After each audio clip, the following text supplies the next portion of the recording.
was unbelievable. Here it comes. Oh my God. Well, overdriving is usually when you're doing more than what the car can accept. And a lot of it is from the tires or the downforce. And you really have to find that right area. That's the key for me in overdriving, is that if you really start to attack, you'll find that you're braking a bit too hard, turning a little too aggressively, and you're just asking too much of the tire, and you go outside that friction circle, which is a lesson I think that we all forget from our initial driver training. You want to push to the maximum of the limit of the grip, but it's so easy to overstep that mark, and then, you know, the problem is you feel like you're driving really quick, but you're overdriving and giving away lap time. Overdriving is a big thing, especially if you've got some kind of preconceived notions of what you should be doing, what sort of lap times you should be hitting. You definitely want to try harder and harder, and that usually leads to more and more mistakes. So basically when you want to go faster, it's just not like braking later. No, it's not. It's just about the finesse of braking at the right moment, have the rotation of the car at the right moment. If you brake too late and you just turn expecting that the car will just turn, will not, because you just understeer. And then you go on power way later.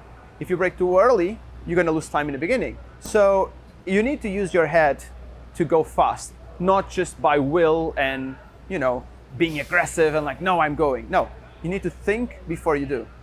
It takes someone that knows how to look at data. You can see that you're braking too late in a spot, or you can see that you're on power a little too aggressively in a spot. Overdriving on the data normally looks like you're fighting like crazy. A lot of the lines are going a bit haywire. You can see mainly the steering trace. The guy is fighting way more the car.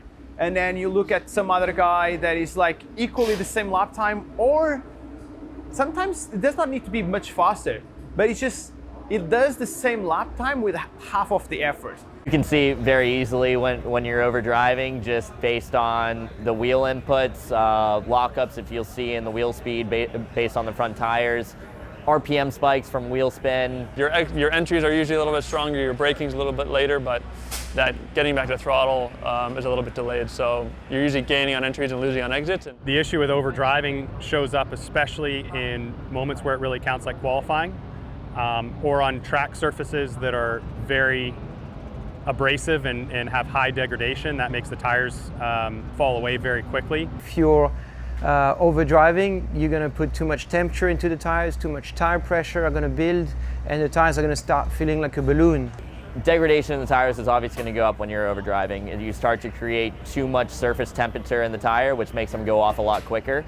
Yeah, it might be good for one lap, but it's not going to last an entire race. You might get a couple laps when you can overdrive the car, but ultimately it's, like I've said, it's all the way through that stint that you want to have the quickest time throughout the entire time, not just those 2 laps. The key to being a pro and making it happen week in, week out is to be adaptable and just give the car whatever it needs. But you need to adapt to what the car presents you. Many times, because you just got like 10 degrees hotter in a night race or during the day, the car is more understeer, and you need to adapt to that driving style. You're not going to be stopping and change the car because you're going to lose too much time. So you need to adapt to what it has in front. And in the night, it's more grip. You drive differently. You can brake later, you can attack, you have more downforce, you can go faster. So it's constantly adapt and search for the grip that you have. Yeah, I think in practice you want to drive how you want to drive and then adjust the car accordingly. But when you get into a race situation, you have to adapt your driving style to what the car wants and what it needs. So if it needs an overdriving style in the race, sometimes you have to kind of do that to make the car do what you want it to. But more times than not, you're going to have to adjust and underdrive the car a little bit. The less the hands move, the better. That's the person with the least amount of steering input, whether it's understeer or oversteer, is usually the one that's the fastest. Okay, Duke, good job. We're pole. For me, it's always the smallest amount of wheel is always the fastest.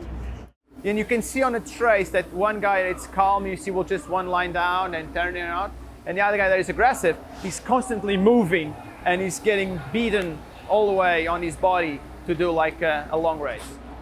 Especially in endurance racing, smooth is definitely the way to go. You're in the car for 2 to 3 hours, so from a physicality point of view, smoother is definitely easier on the body.